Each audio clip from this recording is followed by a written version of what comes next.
Đẹp. Ôi.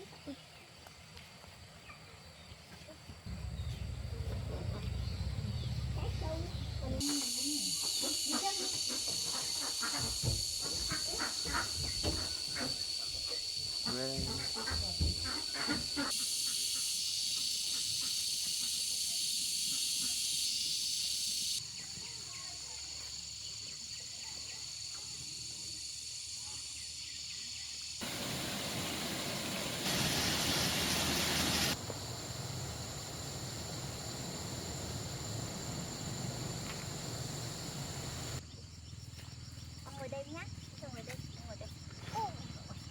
Chân vào đây. Đấy, ôi, chân bẩn quá nhỉ. Rồi. Bỏ này ra. Ôi, nhiều thế. Rồi, ra.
Rồi, anh bốc lên đâu?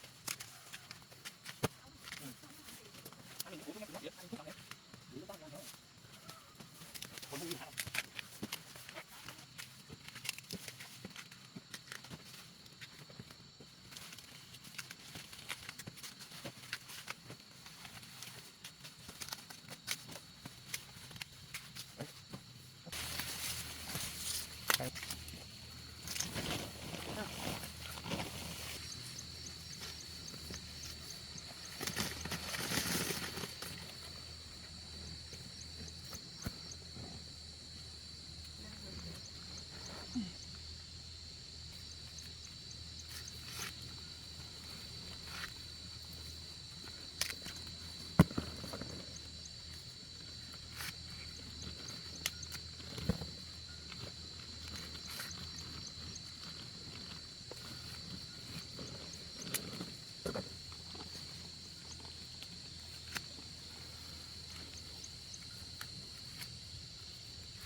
Diệu ơi, về đây ngồi. Về đây, về đây. Về đây ngồi nào. Nhanh, nhanh, nhanh.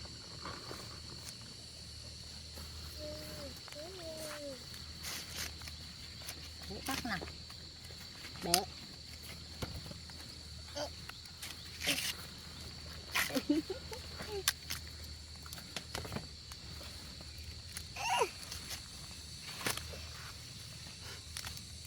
Đưa rồi, đưa đây mẹ. Đây. Rồi con mở ra này cho mẹ.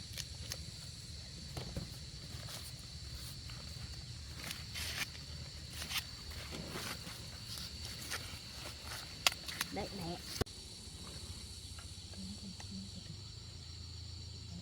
Con ngồi quay về đây. Bắt đầu. Quay thấy mặt nha. Ra đây. Ăn nhá. Bây giờ mình ăn sáng nhá. Thế? Ăn sáng hả? Ăn giữa buổi. Nhá. Bây giờ ăn nhá. Đây xem mẹ có món gì đây. Wow. Wow. Ăn nhé. Nhìn cái đấy. Này con ăn đi. Gọi bà Lị ơi, mai chín con này.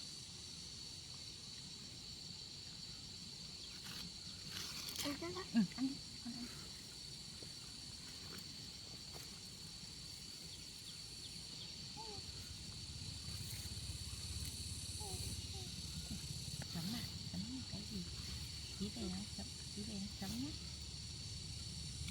ngon không? Thì đây cái này gì? Để cho ông bố. Để cho ông bố.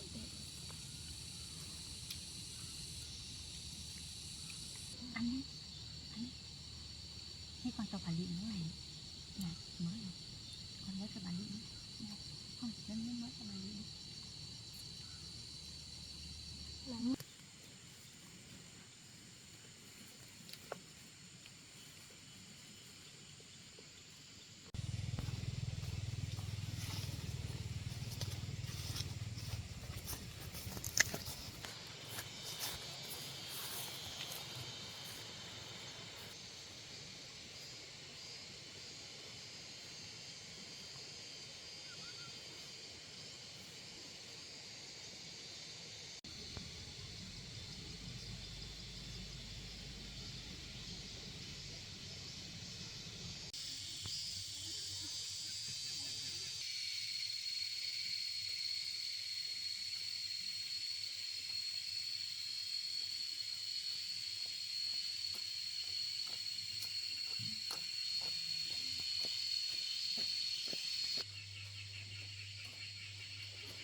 Được chưa?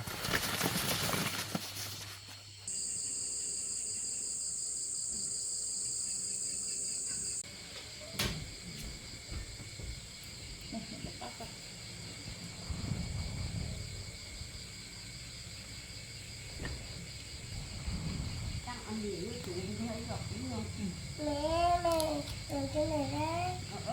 Để cho nhiều á. Wow.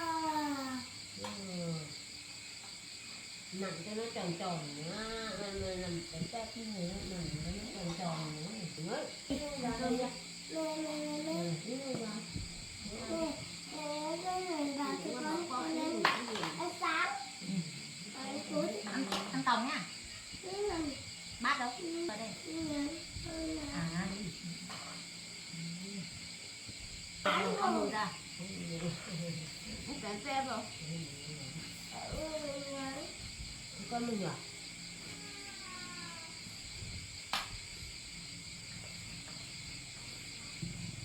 Chưa được á? Có gì lên trên. Nó gì nữa?